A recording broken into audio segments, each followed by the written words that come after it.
gaslights, horse-drawn carriages, a fog-enshrouded London. Great wealth and squalor exist side by side. Queen Victoria presides over a mighty global empire. It is the greatest period of global expansion in the history of Great Britain. Yet in spite of this, psychopaths like Jack the Ripper stalk the streets, and poverty and crime are endemic. The public needed a diversion, a hero, and Sir Arthur Conan Doyle unwittingly granted their wish when he created what is perhaps the greatest fictional sleuth of all time, the peerless gentleman detective, Sherlock Holmes.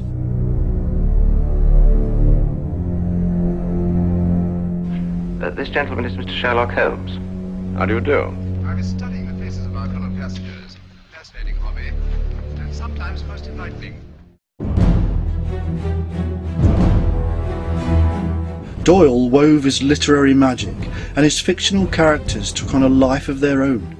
Their exploits have been told and retold hundreds of times in print, and as technology progressed, in the cinema, radio and television. The tales were so effective that thousands of people the world over came to believe that Holmes and his faithful assistant were no work of fiction and actually lived at 221B Baker Street.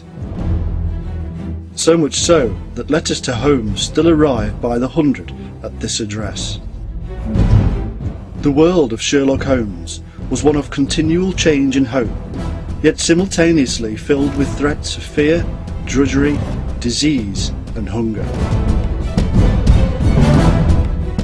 Did these insidious influences affect Doyle when he peopled his imaginary world with its larger-than-life characters?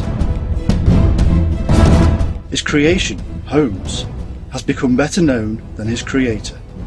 But what of his friend and right-hand man, the enigmatic Dr. Watson?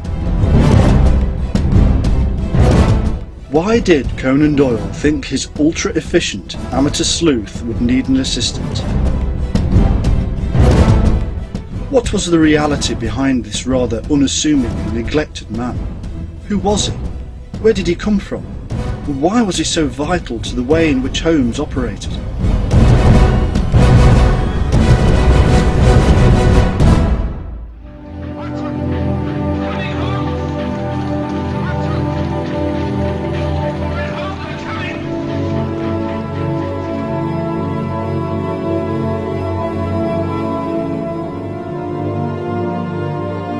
Madam, I'm a graduate of the Royal College of Physicians. I specialize in human beings.